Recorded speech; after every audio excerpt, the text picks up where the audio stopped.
Hi everybody, my name is Marc Mason. That's Mark with a C. I think he's probably Mark with a K. This is my fourth Infused, and I'm here tonight to do a piece called The Message. It's a little bit different than what I've done before. The past month was probably the most significant month of my entire life. I had another birthday. Yay! And beyond that, I undertook a grand journey, a real one, that would carry me to 4 U.S. states and 2 European countries. It was a trip that will stay with me for the rest of my life, one that changed me in some vital and subtle ways at the same time. Looking back at it now and trying to absorb everything that happened along the way, I'm struck by the moments that it contained. There were highs that made me feel like I was soaring on the wings of an eagle. And there were lows that I couldn't begin to describe. And I experienced the most incredible beauty, not as beautiful as she was, mind you, but the most incredible beauty of my entire life. It was really profound. It was staggering. And it was humbling. It was humbling. And I don't do humble well. Humility isn't easy for me. I typically think that humility is the realm of suckers. If you are what you claim to be, own it. If you're faking it, you deserve to eat pavement. The only difference is whether or not you're a dick about it, and I'm really not good about the whole being a dick about it. Anyway, the main part of the trip was a 10-day, 9-night stay in Norway. Anybody been to Norway? Exactly. Nobody in the U.S. goes to Norway. And everybody asks me, dude, why on earth did you go to Norway? And I basically tell them it's because nobody goes to Norway, and I wanted to do something different. And this was my first trip. I had just gotten my passport in January of 2010. I had never used it before. And everybody does Southern Europe, right? Everybody wants to go to Paris, or they want to go to Rome, or they do the easy thing and they go to London because they all speak English there. But I wanted to do something different.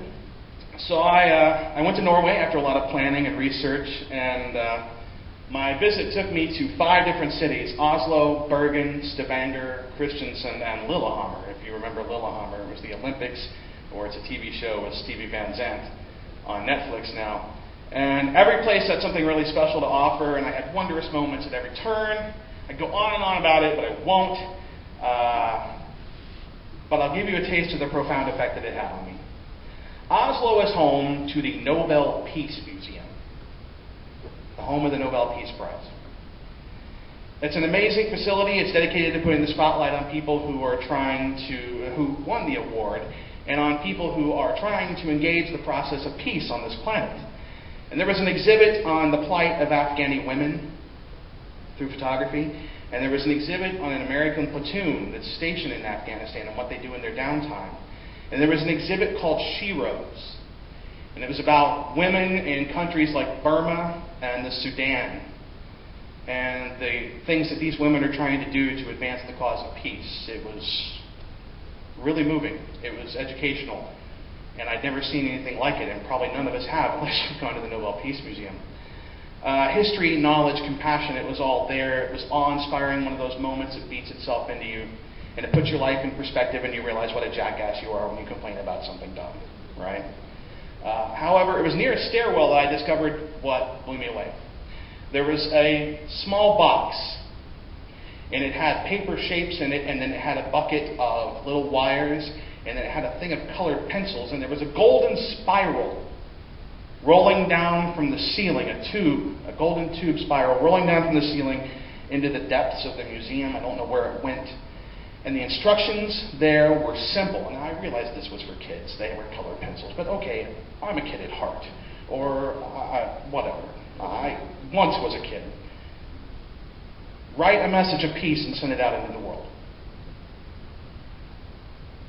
And I thought about that for a moment. What is my message of peace? What would your message of peace be? It wasn't easy, but I thought about the things that I'd experienced so far in Oslo. I wasn't angry. We're all angry. We're an angry culture. I wasn't angry, and I realized I had barely spoken for 2 days. I checked into my hotel, I'd bought tickets to things, but I had gone mute, and I talk for a living, and I talk a lot. But I had been mute for almost 2 days, almost 3 at that point. And that sort of shocked me, Because I'll even monologue out loud in the bathroom or the living room or cooking or whatever.